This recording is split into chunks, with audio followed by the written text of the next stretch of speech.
Selamat pagi, saya Hana Mutiara Pasaribu dari kelas C akan mempresentasikan mengenai analisa value engineering studi kasus ke-8 yang berjudul 7 Louisiana Avenue Interchange.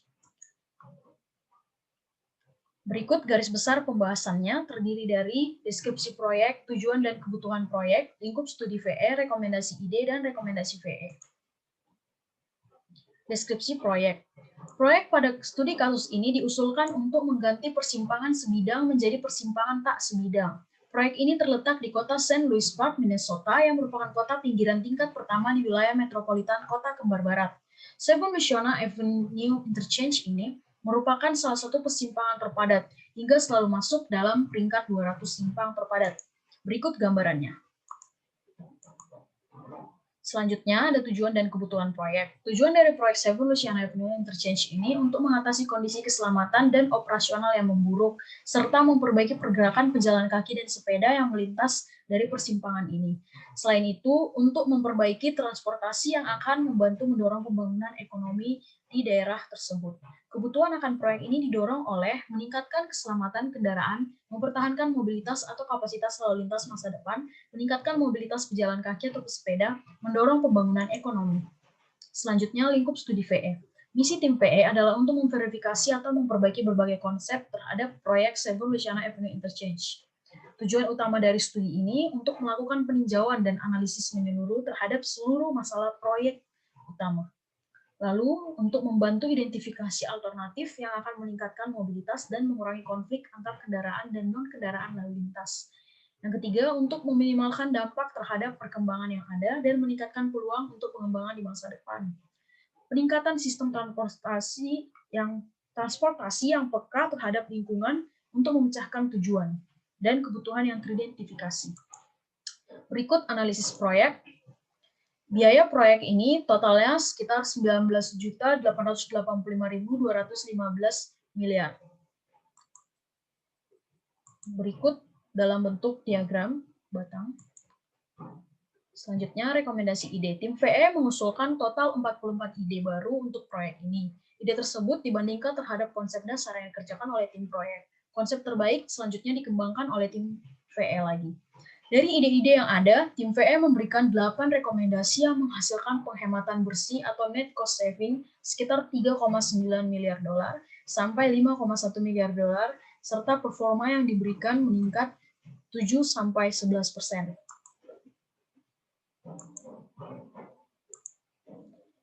Berikut dapat kita lihat dari tabel mengenai deskripsi ide dan skenario A sampai skenario C.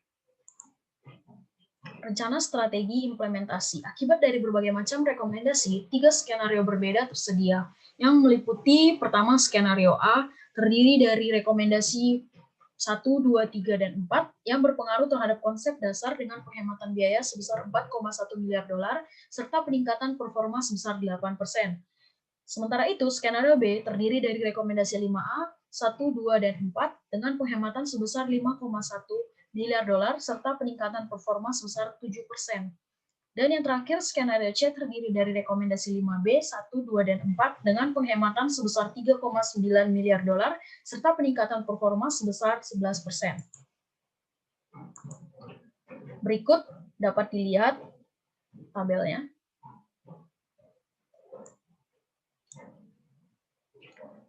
Tahapan konstruksi. Tim VE juga harus mempertimbangkan bagaimana skenario dan ide yang terpilih dapat terlaksana saat konstruksi. Ketika profil pada Louisiana Ave diturunkan, maka pelaksanaan konstruksi akan bertambah rumit, karena manajemen lalu lintas harus diatur agar tidak mengganggu. Berikut rekomendasi untuk pengaturan lalu lintas saat konstruksi berlangsung. Yang pertama, rekomendasi S1. Rencanakan bundaran sementara pada tenggara dan barat laut. Pindah perempatan pada Louisiana Ave dan ke perempatan Lake St. and 7. Pelaksanaan konstruksi di 7 1,5 pada satu waktu. Lalu rekomendasi S2 memindahkan lalu lintas pada 7 ke selatan jalan sementara, kemudian pelaksanaan konstruksi 7 secara keseluruhan. Rekomendasi S3-nya memindahkan lalu lintas pada 7 menggunakan Lake Street, kemudian melaksanakan konstruksi 7 secara keseluruhan. Rekomendasi S4-nya memindahkan lalu lintas Louisiana Ave ke timur pada saat profil direndahkan. Berikut dirangkum rekomendasi VE-nya. Yang pertama itu ada rekomendasi 1A, perbaikan tanah, penghematannya 2,4 miliar dolar dan peningkatan 9%. Yang kedua, ada rekomendasi 1B, pengisian ringan dengan penghematan 2,2 miliar dolar dan peningkatan minus 2%.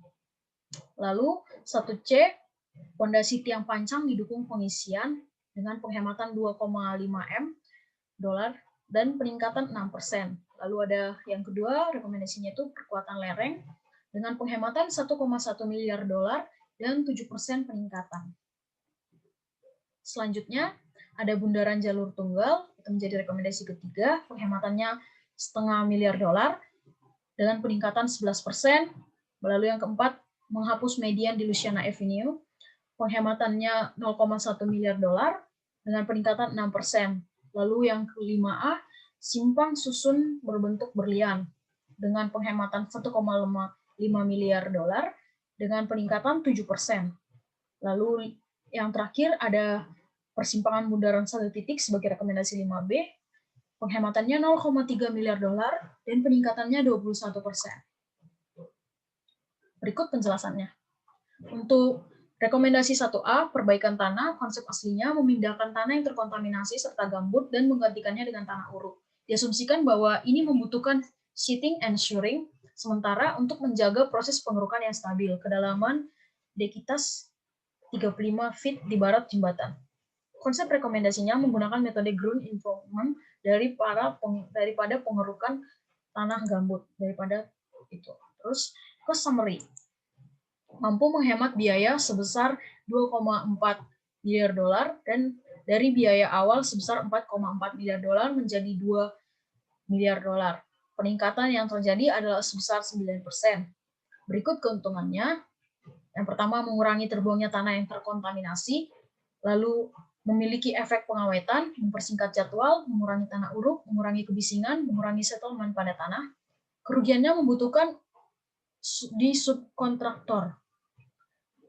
Lalu itu resiko terhadap gelombang tanah di luar area konstruksi.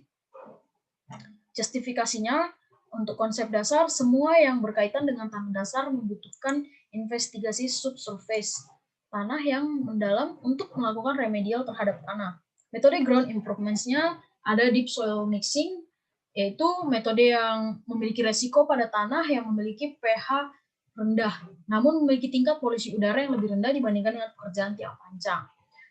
Yang kedua ada stone column. Dengan metode ini kontraktor mungkin hanya mampu melaksanakan sampai kedalaman 35 feet saja, namun metode ini mampu mengurangi settlement yang ada sampai ke tingkat yang jauh.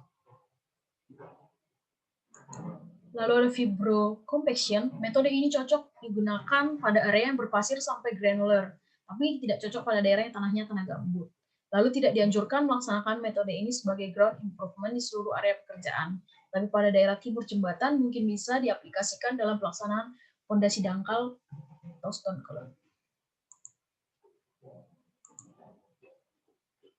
Blast densification, metode yang digunakan untuk meningkatkan kepadatan tanah dan untuk mengurangi potensi likuifikasi pada daerah seismik. Tidak disarankan digunakan. Lalu yang terakhir ada dynamic deep compaction. Metode ini digunakan pada daerah yang memiliki kepadatan yang rendah, tidak dianjurkan untuk tanah organik. Peningkatan yang terbatas pada timur dan barat. Lalu ada rekomendasi 1B yaitu pengisian ringan, di mana konsep aslinya memindahkan tanah yang terkontaminasi serta gambut dan menggantikannya dengan tanah uruk juga. Konsep rekomendasi menggunakan urukan atau timbunan ringan yaitu IPS geoform atau pecahan ban. Berikut keuntungannya, mengurangi terjadinya settlement, mengurangi pengerukan tanah gambut, mempersingkat jadwal, mengurangi tanah uruk. Kerugiannya membutuhkan desain yang rumit untuk bagian lain, drainase, guardrail, dan lain-lain. Risiko terhadap foam maupun petroleum. Justifikasinya terdiri dari investigasi terhadap tanah, boring, SPT, CPT, dibutuhkan untuk mengetahui treatment yang tepat untuk pelaksanaan. Pelapukan mungkin terjadi pada material operasi bisa dilaksanakan dengan dikombinasikan soil surcharge untuk meningkatkan kualitas tanah dari dekompos organik yang ada. Lalu, pengerukan dibutuhkan untuk pengurangan settlement. Kontaminasi terhadap petroleum merupakan efek terhadap desain ini atau membutuhkan geomembran yang lebih untuk perlindungan. Berikut yang menjadi detail pemasangan geoform. Lalu yang 1C ini rekomendasinya pondasi tiang pancang didukung pengisian. Konsep aslinya memindahkan tanah yang terkontaminasi serta gambut dan menggantikannya dengan tanah uruk. Konsep rekomendasinya menggunakan tiang pancang atau drilling pile pada area dengan tanah bertekanan. Berikut keuntungan dari rekomendasi ini yaitu mengurangi pengerukan atau ekskavasi, mengurangi maintenance jangka panjang, mengurangi risiko pekerjaan jembatan, dan mengurangi biaya berlebih. Kerugiannya polusi suara, membutuhkan koordinasi dengan sheet piling yang akan dibutuhkan pada konstruksi jembatan. Cost summary-nya mampu menghemat biaya sebesar $2,5 miliar dari biaya awal sebesar 4,4 miliar menjadi 1,9 miliar dolar. Justifikasinya ada sebagai berikut, ada sebanyak sekitar 8. Yang pertama itu investigasi terhadap tanah, lalu pile untuk mendukung tanggung jalan, lalu penanggulan jalan membutuhkan piling yang lumayan besar, lalu kemungkinan kedalaman pile sekitar 65 feet, merupakan rekomendasi dengan risiko terkecil dan keuntungan yang besar. Dibandingkan dengan urutan ringan, lightweight concept merupakan alternatif dengan kontaminasi yang lebih sedikit. Lalu selain itu konstruksinya lebih mudah dengan material standar. Untuk memperoleh keuntungan yang lebih, komponen konstruksi yang lain harus saling melengkapi, misalnya DPT dan lain-lain. Selanjutnya, berikut dapat kita lihat kolam pendukung tanggul jalan dengan distribusi beban pada platform geosintesis bertulang. Dan berikut ini kolam pendukung tanggul jalan file terpotong saat proses konstruksi, dan ini kolam pendukung tanggul jalan 1 tahun setelah konstruksi. Kita dapat melihat gambarnya. Selanjutnya, rekomendasi yang kedua itu ada perkuatan lereng. Konsep rekomendasi menggantikan cast in place concept atau CIP yang biasa disebut dengan pengacara langsung di tempat dengan Reinforced Steepened Slopes atau RSS. Lalu keuntungannya dapat mengakomodasi penurunan tanpa adanya pengaturan, lalu mengurangi biaya, mengurangi waktu konstruksi, mengurangi kebutuhan akan struktural fondasi, memberikan estetika pada kemiringan yang ada dengan adanya rerumputan, dapat meningkatkan kemiringan lereng sampai 70 derajat, tapi kekurangannya ada juga, yaitu adanya peningkatan akan pemeliharaan. Cost summary-nya, estimasi biaya yang bisa diambil dari rekomendasi VE ini sekitar 1,1 miliar dolar atau 50% dari konsep awal yang ada dapat dilihat pada tabel berikut. Cost summary, estimate 2,2 miliar dolar untuk original konsep, recommended konsepnya 1,1 miliar dolar, dan estimated savings sebesar 1,1 miliar dolar. Berikut juga gambarnya disediakannya. Lalu selanjutnya, ini dia kita dapat melihat konsep desain dari reinforced slope atau perkuatan lereng itu sendiri.